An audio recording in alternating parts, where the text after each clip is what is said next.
So we are recording now. So welcome formally. I am Damian Goldvarg, and I would like to welcome everyone who is here today and people who are going to be watching this recording later. And this is part of a series of case presentations.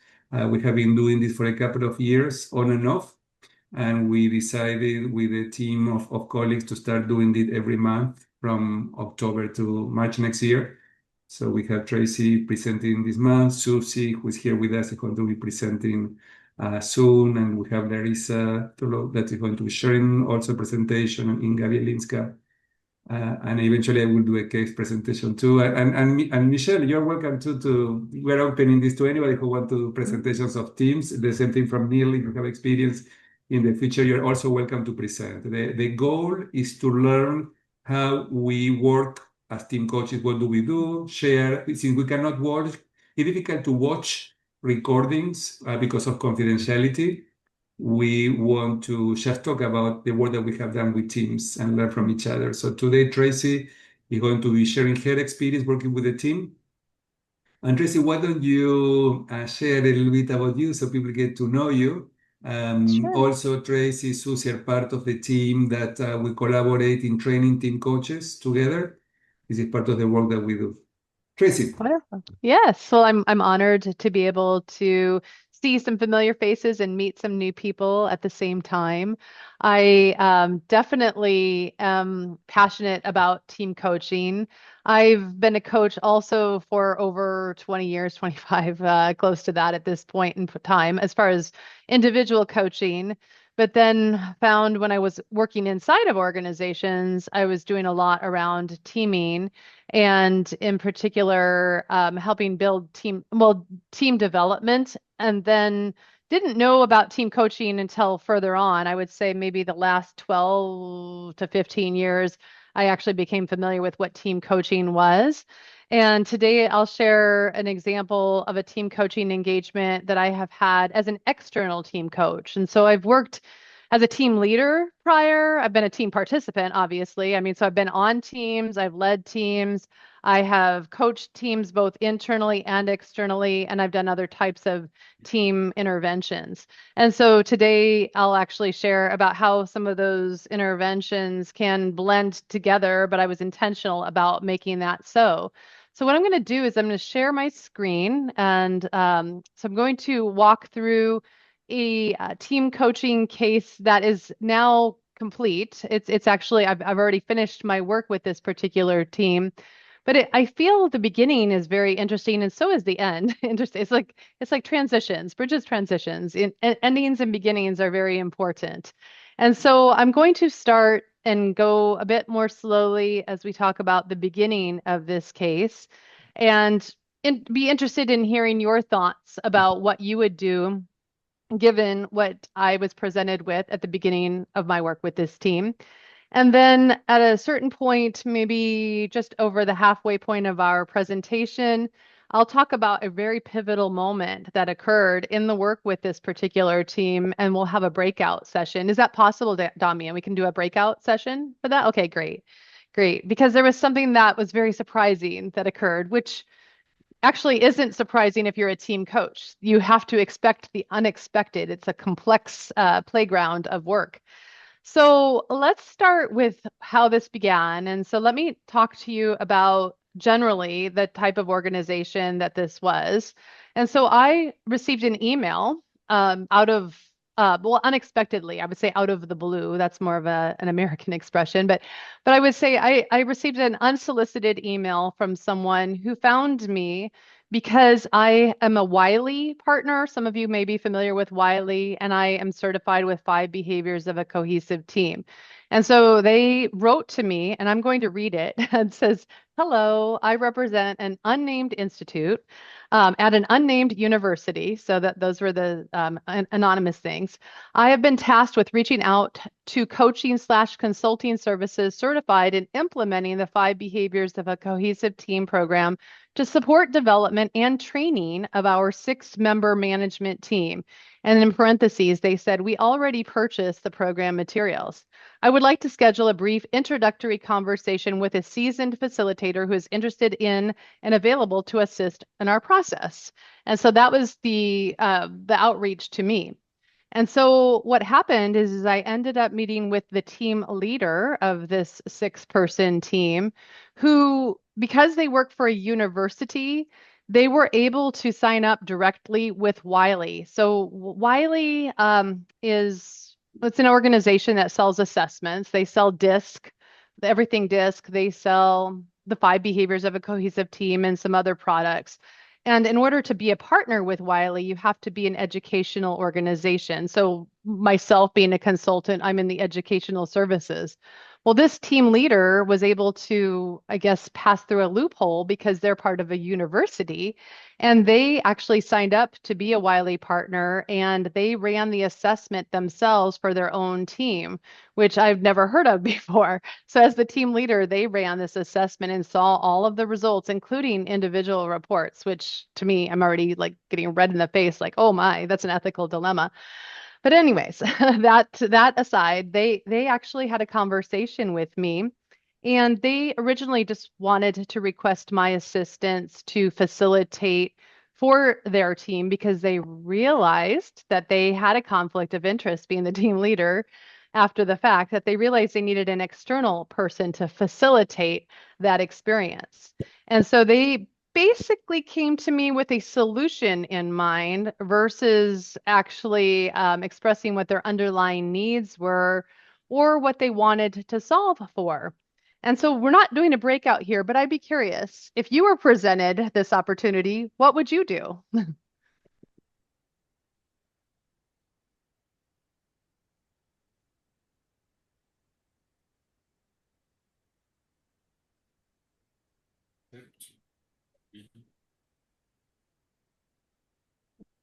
Was somebody speaking? I couldn't hear. I say I would accept. To deal. You would accept the deal. You would take it Yeah. as it is. Okay. Very good. Thank you. Thank you so much. All right. Any other thoughts? Like what else might people consider doing?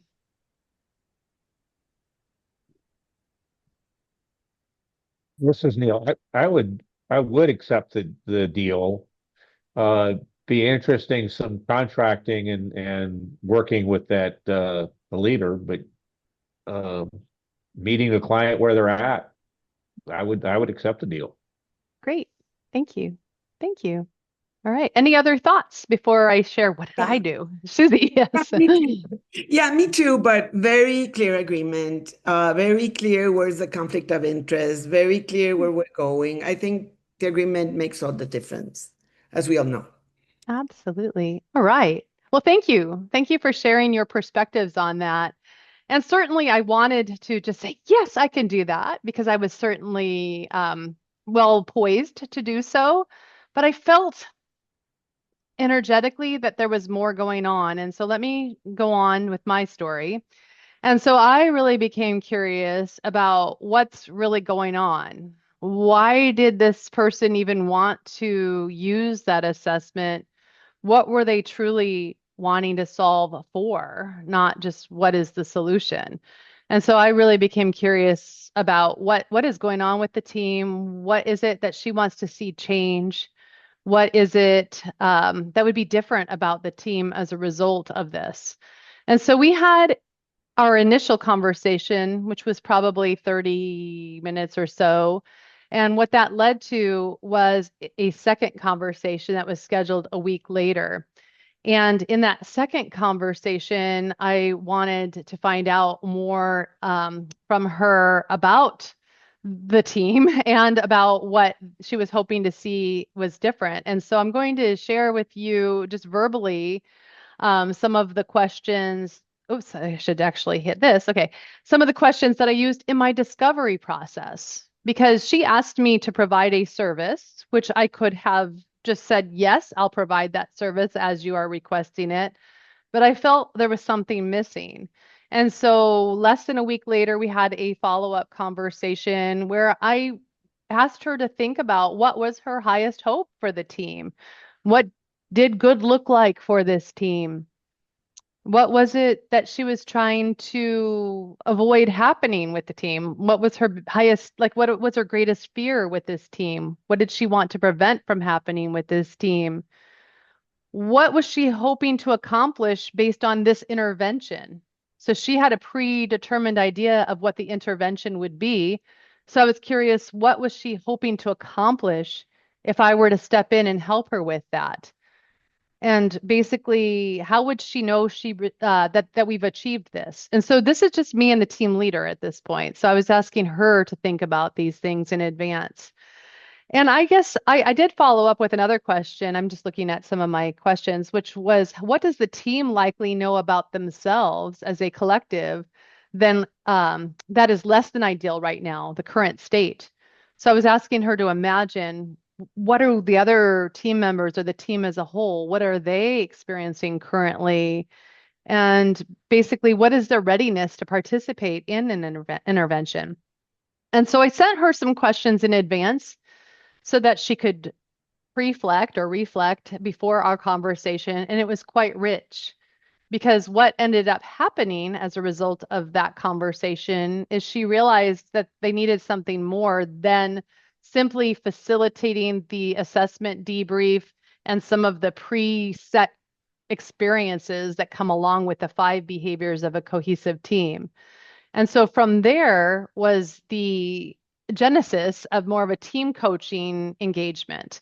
And so I'll share with you basically the scope of work. And this is hard to read. I'm not expecting you to read it all on a slide. This can be shared with you afterwards.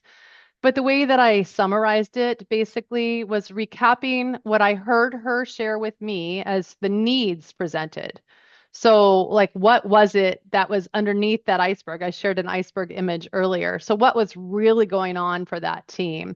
So, this was my understanding of what she shared with me. And then, based on what I heard her share as the outcome, I recapped that and sent that to her.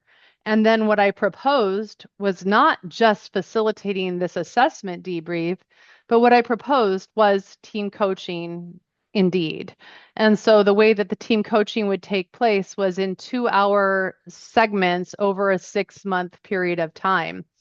And this happened in person. So I was able to visit them in person, except for one meeting had to be virtual. But the idea was that it would happen in person. And I was specific only about a couple of things that I knew I would utilize in team coaching, because I always start off with designing an alliance or basically ways of working. So that's a non-negotiable way of me operating to set the tone.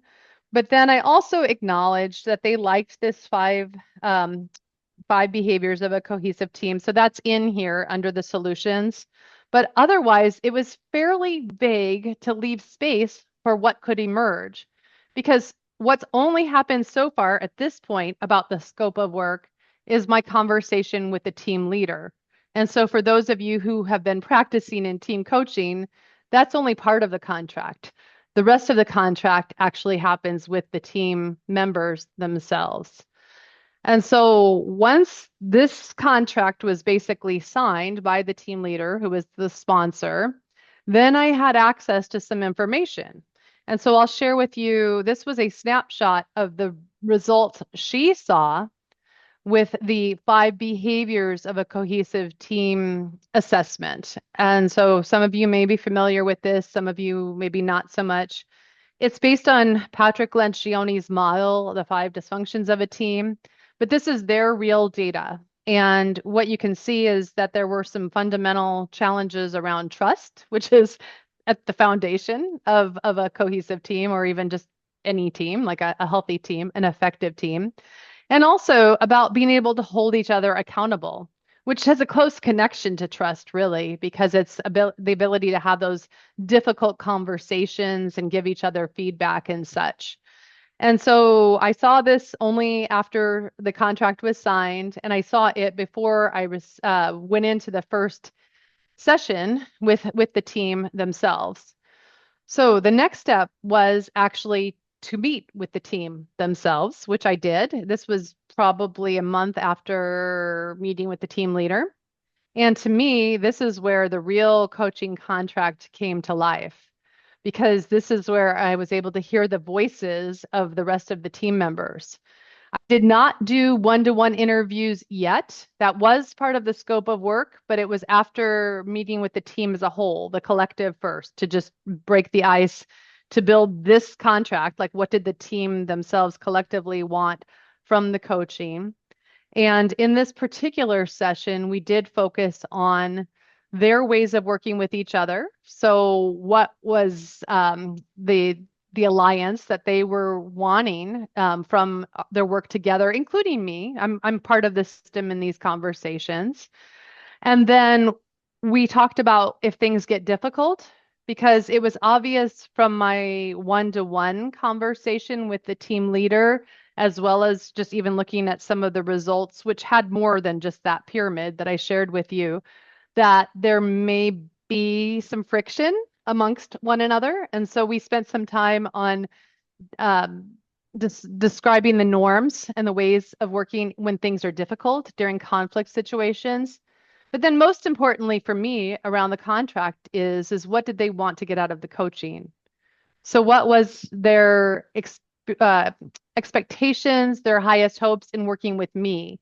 Like, what were they hoping to see change as a team through their team coaching experience, which is not always easy to get people to describe if it's their first experience, but we were able to get that surfaced. And then we looked at some of the results of that data, that assessment, because they had already seen the results, and we talked about that just to begin discovering some of that information together. So this did lead to one-on-one conversations that came up next, which were very interesting because people had then felt the safety of the one-on-one conversations. And of course, more starts to surface than what just the team leader had to share. And so many themes emerged as a result of the conversations. And so I didn't write them all down because there was too many different things, but there were definitely concerns around how people communicated with each other.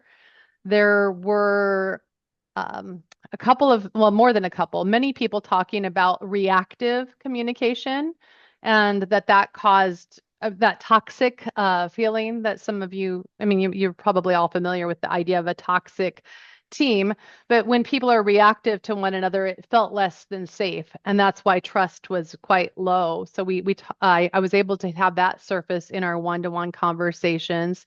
There was also the reality that this wasn't a true team.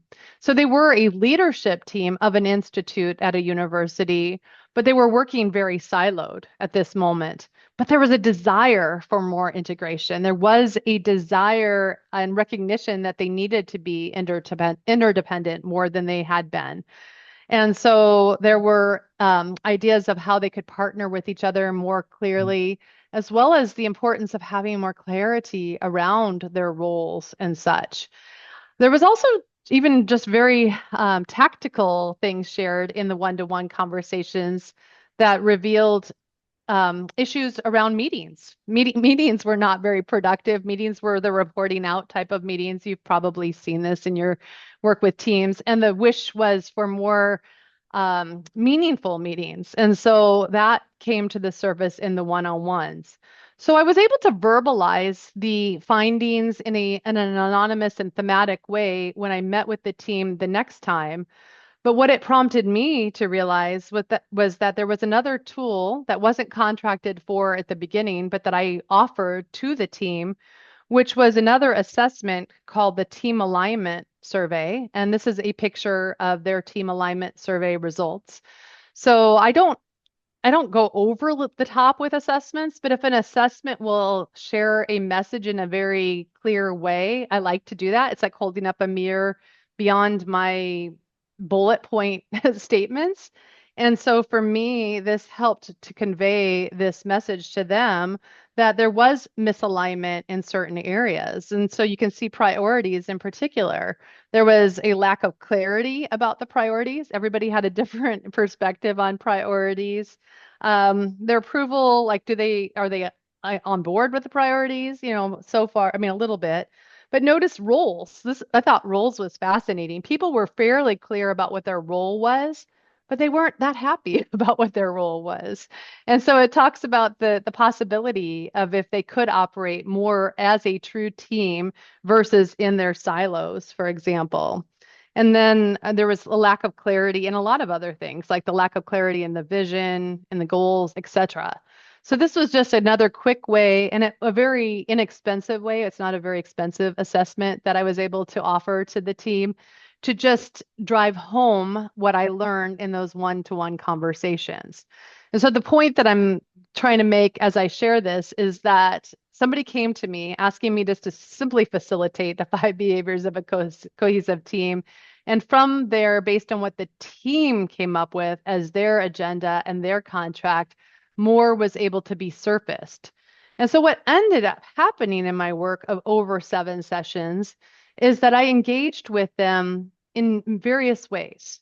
So there was the need for some skill development. So meaning people are being reactive. So we talked about what are some strategies to help them recognize when they are triggered, for example, and how they can notice when each other are triggered, and what are some strategies to become more resilient and wait to respond to others until they are more resourceful. So we did some skill development around that.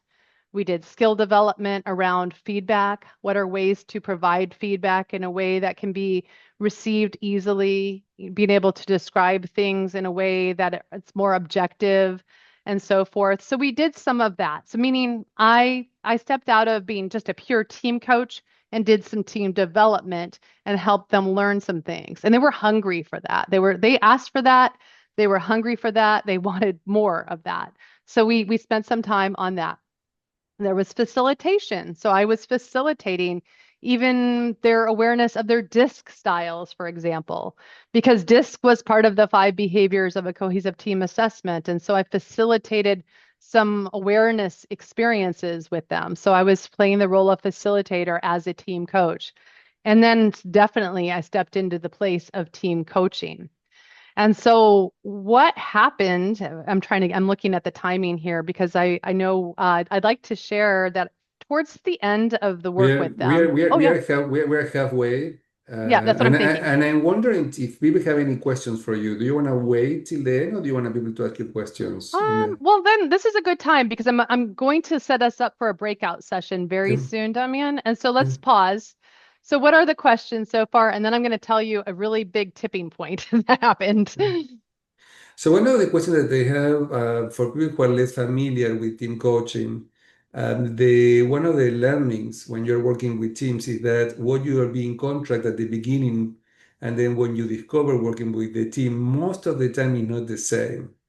So here it was a clear, you were invited just to do some skills building around something specific, and then you did a team coaching intervention. But even when you are hired as a team coach, what you heard from human resources or the sponsor, or what you heard from the boss is different that when you get people together and start talking and sharing. So this is one of the interesting pieces of this work in team coaching. So I was wondering about, and I think you shared already some of the differences, but if you had to summarize again, what were the differences between what the leaders said at the beginning and what you found out working with them, what would you say they were?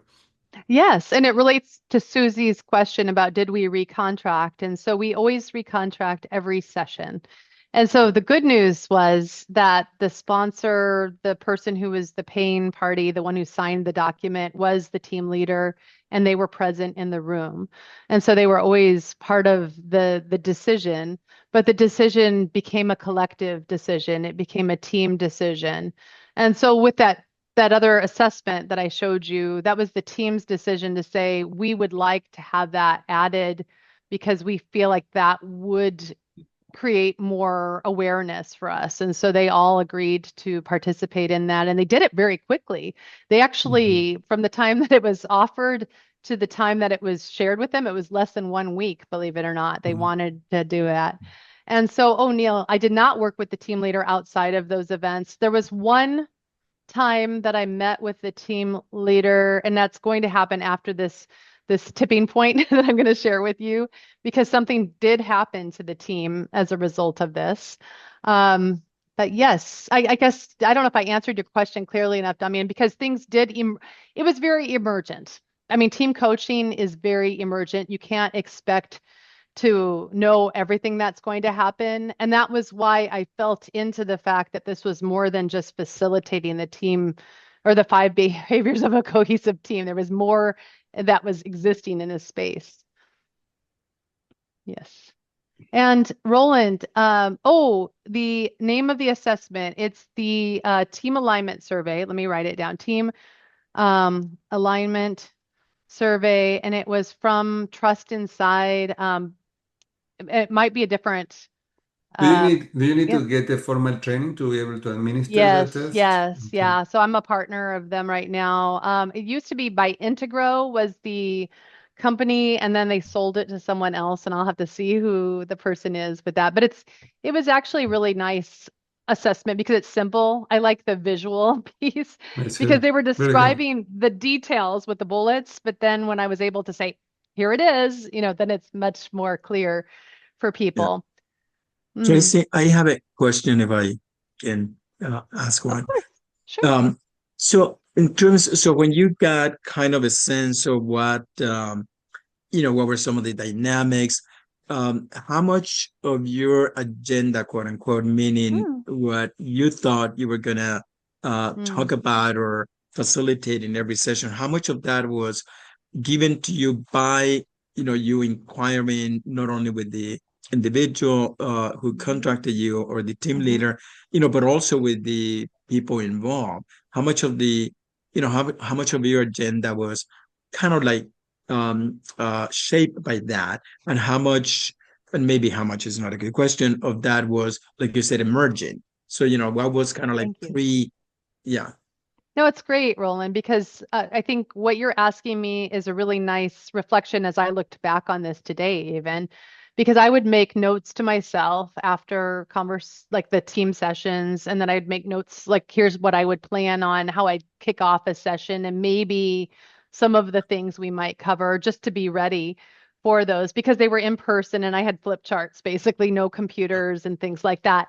And so I would have loosely an idea of where we might go based on what they said they wanted in previous sessions. But then oftentimes it would take a turn because the team would say, we want to accomplish this, which was really interesting. And so, in fact, let me bring up, I think we're at the perfect time now for me to share one of those turns. And so there were these 7 coaching sessions, and it was the second to the last one where we were at the point where there was trust that was starting to really be present and much more understanding, I would say, of each other's challenges, communication, preferences, their trigger, like whatever would trigger somebody, like where they were more vulnerable. People were starting to become more aware of those things, but we were getting to the point, and let me say one more thing. So speaking about agenda, they wanted to follow the 5 behaviors of a cohesive team lightly. Like there was a thread around that. And so if we go back, I'm not going to show the pyramid again, but it starts with building vulnerability-based trust, being able to engage in productive conflict, being able to have aligned commitment. So basically that they could all stand behind decisions that the team makes collectively. I mean, that was a big thing. Just to get them to make decisions collectively was pretty significant. But then accountability actually has the element of being able to give feedback to one another. And so, as I mentioned, there was some skill building around ways to give feedback. One thing we talked about was being able to just share with people in real time what's working well. And so being able to say, what's working well is the way that you're communicating with me in a curious manner. And then also like what would make it even better. So it would be even better if you did that every day or something like that. I'm just making that up. So we learned some frameworks, or I shared frameworks. Let's just say that they learned some frameworks. And then our second to last coaching session was going to be an opportunity for them to share feedback with each other in front of each other. And that's what they agreed to. It wasn't just me saying, you need to do this. And but as we led up to that session, I received an email from one of the participants. I'm trying to scan for it. I won't worry about it. I'll just say the gist of it was that one of the team members said, I'm just not ready. I'm not comfortable. I can't do this. And they sent this email the same day before I was going to arrive. And I said, I like to be creative with you to like, what would it take for you to feel safe to do this? We can create new ways to make this happen. And she just didn't think she could come up with a way to do that. And I offered to have her meet with me in person, even when I got there, before I met with the whole team. And she just wasn't able to engage around this activity. And so she ended up not participating in that activity. And I don't have my exact notes now to remember, did she come or not to the final or to the other part of the session. And so my curiosity is, what would you do in this situation? So I am going to put you in breakout rooms to talk about this. So if you had one of 6 people send you an email the day of a team session saying that I can't do this, what would you do? And so I think, Damian, how much time should we allow for this? I'll let you help give guidance about this.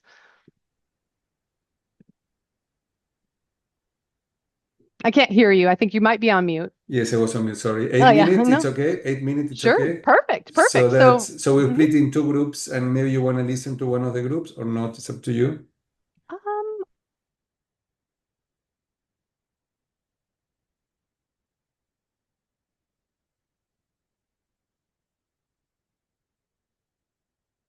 All right. I think everybody's back now. Welcome back. So let's hear just a couple of highlights and then we'll move on to make sure we have enough time. So what were some of the ideas about what would you do in this situation?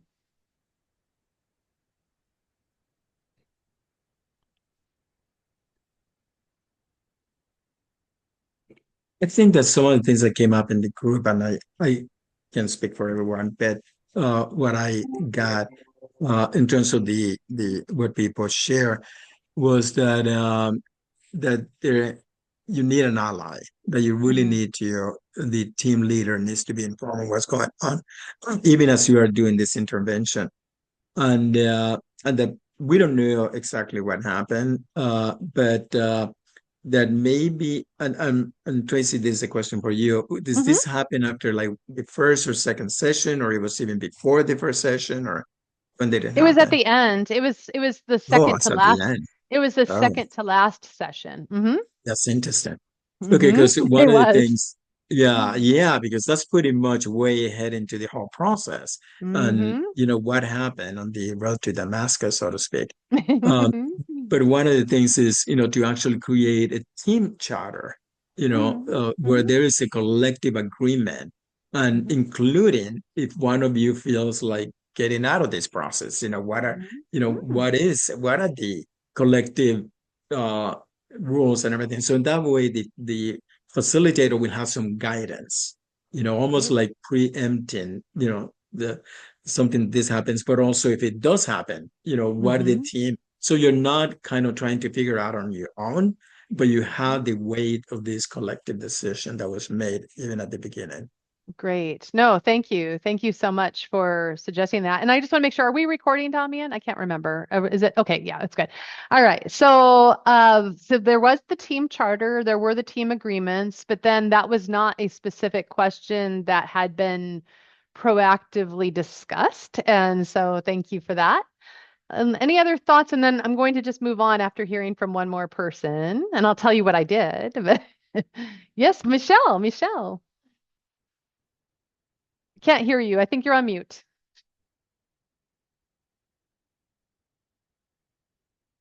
I think we have to know what is at stake before we can say anything about that case.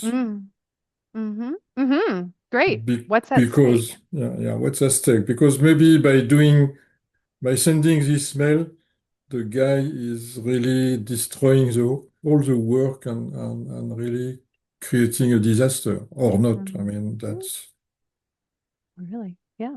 Great point. Thank you. Thank you. Well, so what ended up happening, since I found out just that same day, is that I think I felt the weight of the world on my shoulders as the team coach because we do take on that responsibility often. But then I realized it wasn't my decision to make all by myself. And so I put this back to the team to say, here's the situation. We have somebody who's not coming into the session. I did not reveal what was written to me because that was anonymous. I didn't have that person's permission, but I just said, this person's not present. So how should we proceed? And then the team without that person helped decide what to do. And they decided they wanted to go ahead and proceed as planned. And so we did have the discussion where they were providing feedback to each other because that's what they had requested from the previous session, and they had prepared to do that.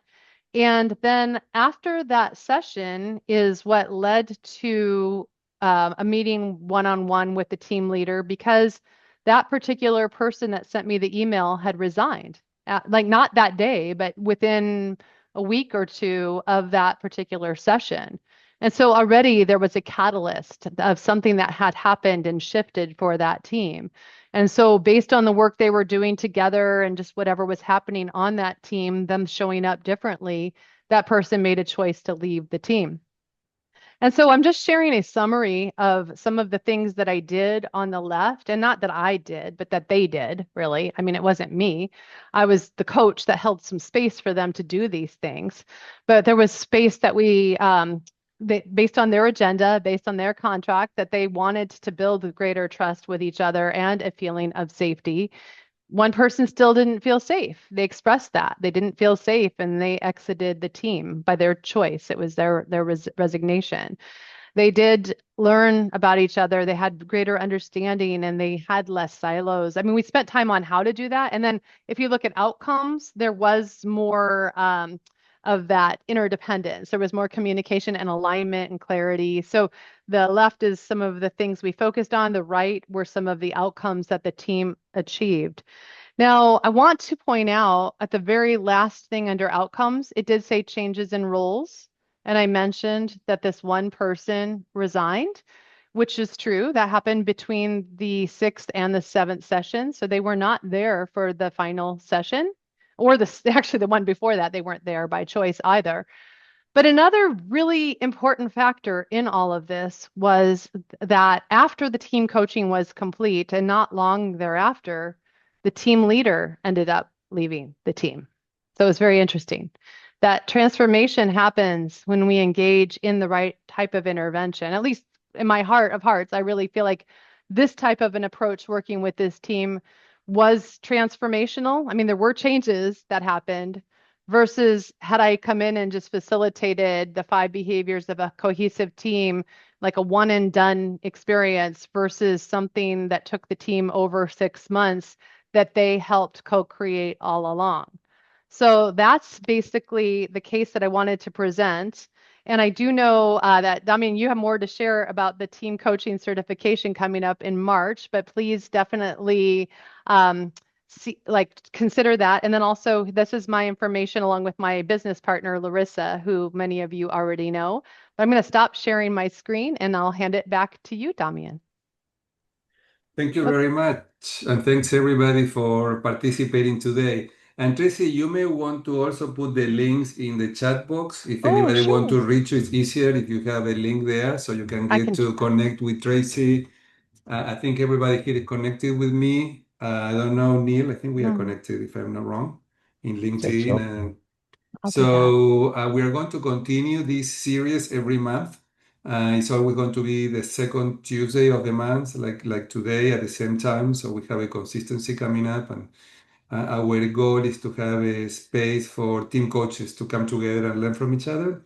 And for people like Marta and Roland who are here today, who are coaches, who want to learn more about team coaching, I hope that you learned a lot. I think that Traci did a really great job in presenting the case.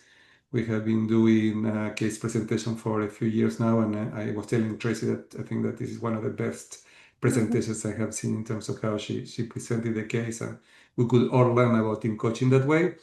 And then Roland and Marta, you're both graduates from my programs. We also have a team coaching coming up in March. We can talk about that later. You may be interested in participating. I want to thank everybody for being here, and I hope that you can join us next month. And Michelle, great to have you here. Neil, I hope in the future you may want to present. This is an open space for everybody who want to come and learn together. So you may have cases of teams that you may want to share with others. As you can see, Traci was very careful in protecting confidentiality. She didn't give any details. So if you do that, I think we can all learn from each other. And also, as you can see, there is interaction, so people can share their experiences. I think next month, if I am not wrong, Susie is going to be presenting the case too. Or Inga, we're not sure yet, but one of the two are going to be presenting next month. So you want to maybe put it in your calendars. And also for our coaching program, we have demonstrations every month, and Susie is going to be doing a demonstration for the coaching program next week. And it's also a space for our graduates to come back and keep learning from other experienced MCC coaches to do coaching demonstrations. So you want to join us, Susie is going to be doing that next Thursday, next week, when I am in Converge at the ICF conference. Susie is going to cover me and do that demo. And then in the morning, we have Janine Bailey from Australia, but now she's in the UK, going to be doing a supervision demonstration at 8 in the morning if you're available. So thanks, everybody. We'll see you next month, we hope. Okay, and thank you, Traci, for a great presentation. Thank you. Thank you. Nice to see Thank everyone. you. Take Thank you, good care. Damian. Thank you, Okay, Traci. bye. Thank you. Cheers.